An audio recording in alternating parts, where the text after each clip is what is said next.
Thanks for talking to Self today. I love Self. I love it. Great. So I'll just get right into it. Okay. What are some of your favorite looks for fall? Well, actually, the traditional classic makeup looks are really coming back this fall, and thanks to popular shows like Mad Men, and a lot of celebrities kind of work in that red carpet glamour from the 1950s and 60s. We're seeing a lot of iconic red lips and black cat eyes and peachy cheeks, and it's really a look that works on all women, so that's what's really big for fall this year.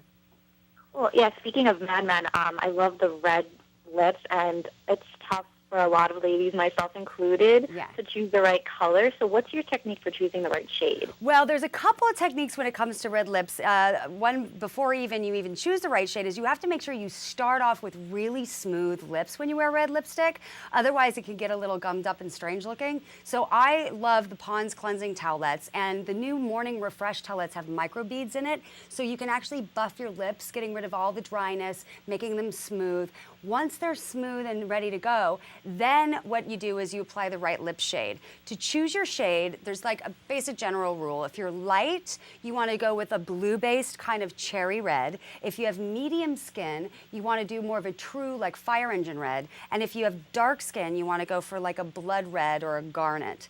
And then the best way to apply it, because you have nice smooth lips now, is to do a couple steps. First, use a lip stain. If you actually fill the lip in with the stain, you're creating a base of color to start from. Then use a lip liner in red to trace along your natural lip line and then fill it in. This will give it even more staying power. And last but not least, a nice moisturizing red lipstick slicked right on top will give you a very long wearing red lip look. And so you have the right shade, it's being put on smooth lips, and it's gonna last a long time.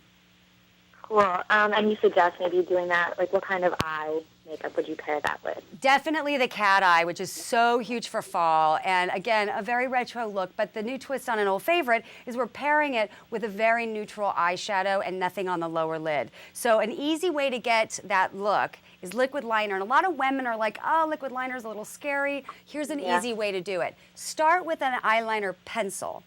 Just lightly trace along that upper lash line, and this gives the liquid liner a stencil to work with, so a guide to work with. Then you go with the liquid liner and just trace right on top of that pencil.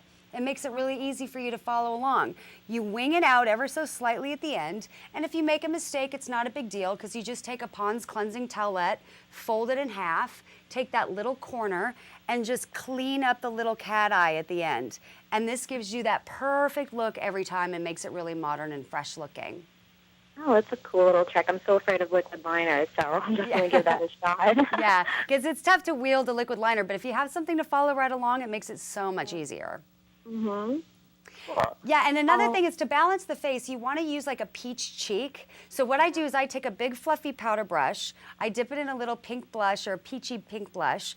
I smile big for me, put it right on the apples of the cheeks, and this actually hugs the cheek, giving it a nice kind of flushed effect, and then highlight the cheek with a little bit of shimmer right on top. And this whole look is a more modern take on that old classic where it used to be a little bit more matte back then. Now it's a little bit more glowy. Cool. And with fall and winter coming up, do you suggest using like a powder blush or like a cream blush? Just, I mean, if your skin's a little bit more dry. You know what? Whenever the drier months come along, I like, using creams. If you have oily skin, you can still stick with powders. But creams, for the most part, work on medium to dry. But if you have really oily skin, then you can still use the powders as long as they're sheer. But also, moisturizing lipsticks, very important as the drier months come about. And also, keep a little lip balm in your bedside table. That way at night, whenever you go to sleep at night, you can put on a little lip balm, which also helps the smoothness of your lips when the weather gets colder. Oh, cool. Okay. And I watch What Not to Wear all the time and love it. And I love that you actually teach the women what to do, like as you're showing them, like as you're doing their makeup. Yeah. So what advice do you have for those of us that just don't know where to start with our makeup? You know what? One of the best things you can do, if you go to ponds.com, you can watch videos of me from beginning to end teaching women how to apply false eyelashes, liquid liner on their eyes, cheeks, lips. You can actually see me in action. You can also go to carmindy.com and read all about it and find out where to get my books, because that way you can become your own beauty expert. When you follow along some of the videos and read some of the books, then you know the colors that are right for you and how to apply it yourself. Yeah, I've seen your book, Crazy, Busy, Beautiful. Like, Yeah. you want to tell us a little bit about it? Yeah, Crazy Busy Beautiful is my latest book. There's over 600 beauty tips from the Carmindy Beauty Vault. I mean, they've been, collected for years. It's my file cabinets of all my tips and tricks. And I also reached out to my fellow fans and my friends and sisters and my mother and her friends, because everybody has a beauty secret. And so I tried to incorporate theirs as well as mine, so we can all share in all these great little secrets and tips and tricks. So Crazy Busy Beautiful is a really good book to have. Cool. And lastly, what's Carmindy's must-have beauty product? Like, what do you always have with you? I would say my must-have beauty product would be the Pond's Wet Cleansing Towelette, because I get so lazy at night when I get home from these exhausting days and like traveling all over, and sometimes I don't want to wash my face. So if I just take a towelette, I can remove all my makeup without water. It's really, really easy. And then the other thing would definitely have to be my lip gloss. My Forever Stay lip gloss. It's just the best lip gloss ever made. And there's a color called Creamsicle that I'm wearing right now that I just adore. So it's my go-to color. Cool. All right. Well, thank you so much, Carmindy, for talking to self.com. Thanks for having me, hon. And you have a great day. You too. Bye-bye. Bye-bye.